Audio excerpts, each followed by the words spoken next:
Hello, how are you? I am Mohammad Tala, software trainer from निकट computer institute. आज हम लोग start करते हैं एरे।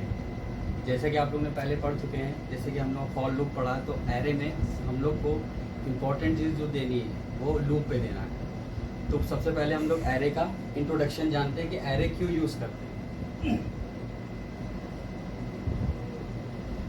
एरे जैसे कि पहले हम लोग नॉर्मल वेरिएबल लेते थे, क्या लेते थे, जैसे इंटीजर ए। तो ये हमारा क्या होता है, एक नॉर्मल वेरिएबल होता है। एक नॉर्मल वेरिएबल जो होता है वो सिंगल वैल्यू को स्टोर करता है। जैसे for example integer A is equal to 5। ये क्या है, हमारा एक नॉर्मल वेरिएबल है।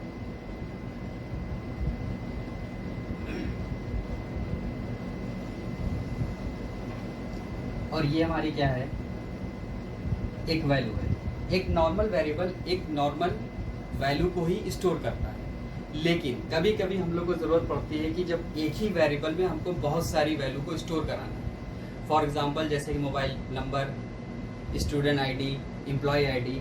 तो उस कंडीशन में क्या होता है कि अगर इसी वेरिएबल में नॉर्मली अगर इसी वेरिएबल में हम लोग दूसरा कोई वैल्यू को स्टोर करेंगे तो क्या होगा, ये वाली जो वैल्यू है हमारी ये लॉस हो जाएगी, क्योंकि कंपाइलर क्या करेगा, इसको रिप्लेस करके इसको कर देगा। जैसे कि हम लोग जानते हैं कि जब वेरिएबल लेते हैं तो वेरिएबल के सेल पे अगर इसमें स्टोर किया गया है 5 और आपने फिर उसी वेरिएबल में दूसरी वैल्यू ले ली, तो कंपाइलर क्या करता है, उसको रिप्लेस करके दूसरी वैल्यू को स्टोर करा देता है। इसीलिए जब हमको एक ही वेरिएबल में बहुत सारी वैल्यू को स्टोर कराना होता है तो हम लोग क्या यूज़ करते हैं, एरे को यूज़ करते हैं। जैसे कि हमने आइडेंटिफायर में आप लोग को बताया था कि एरे क्या करता है, एरे सेल को डिवाइड करता है। For example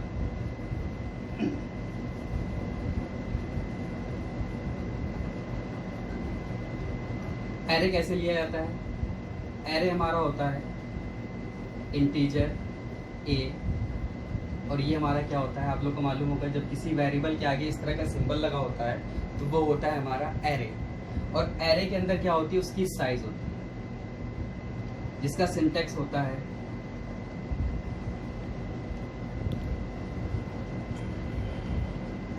data type, variable और साइज। अगर हमको इसके अंदर एक से ज़्यादा वैल्यू को स्टोर कराना है तो हम लोग ऐसे कराते हैं।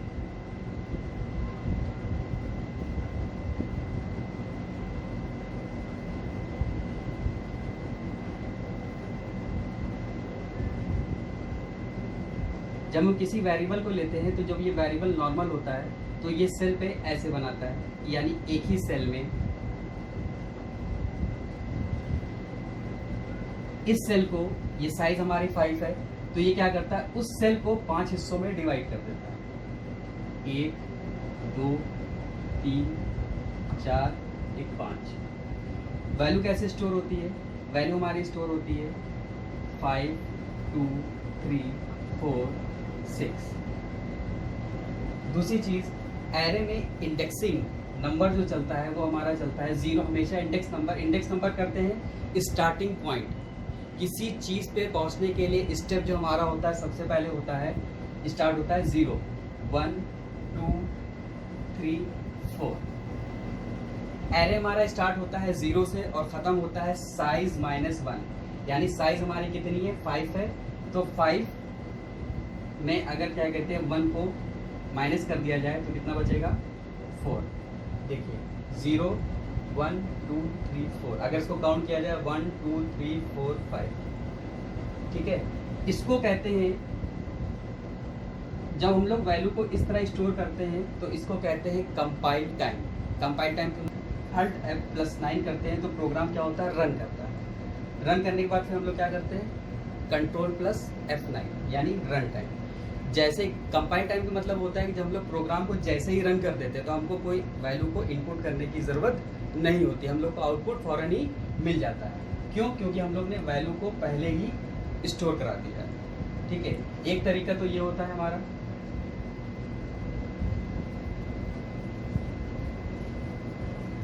दूसरा तरीका, अगर इन केस अगर वेरिएबल हमने लिया है, डेटा टाइप लिया है, वेरिएबल हमने लिया है एरे और इसकी साइज दिया है हमने 4, मगर इसके अंदर अगर हमने वैल्यू को स्टोर कराया 4 6 3 और इसको अगर स्टोर कराया जाए तो इसमें हमारे सेल कितने बनेंगे? सबसे पहले हमारे सेल बनेंगे 4, एक ही सेल में कितने बनेंगे? 4, 1 2 3 और 4। इसको इंडेक्सिंग कर लेते हैं 0 1 2 3। अगर इसको काउंट करेंगे तो 1 2 3 4, यानी हमारे 4 हो गए। हमने जैसे बताया कि एरे की साइज हमेशा कहाँ से स्टार्ट होती है? 0 से स्टार्ट होती है और ख़त्म कहाँ होती है? साइज -1, यानी अगर 4 में से 1 को माइनस कर दिया जाएगा तो कितना बचेगा? 3। तो अगर इसका इंडेक्स नंबर देखेंगे 0 1 2 3।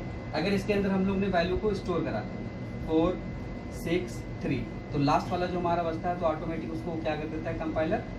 0 वैल्यू असाइन कर देता है। तो ये होता है हमारा वैल्यू को स्टोर कराने का तरीका। अब एरे क्या होता है? एरे जो होता है, जब हमको नॉर्मली अगर लैंग्वेज डिफिनेशन पढ़ा जाए तो जब एक ही वेरिएबल में बहुत सारी वैल्यू, सेम वेरिएबल में बहुत सारी वैल्यू को स्टोर कराना हो तो हमको हम क्या लेते हैं? एरे लेते हैं। एरे जो होता है वो सेम टाइप की वैल्यू को ही स्टोर करता है। जैसे कि हमने यहाँ पे लिया है इंटीजर, तो ये सारी वैल्यू हमारी कौन सी है? इंटीजर है। तो ये किस तरह की वैल्यू को स्टोर करेगा? इंटीजर। अगर हमने यहाँ पे लिया हो कैरेक्टर, अगर हम लोग यहाँ पे लेंगे कैरेक्टर की साइज ली इतनी, तो इसके अंदर हमारा क्या जाएगा? सिर्फ कैरेक्टर ही वैल्यू जाएगी। एरे क्या करता है? Array is a collection of same data type like a integer, array, float, anything. ठीक है।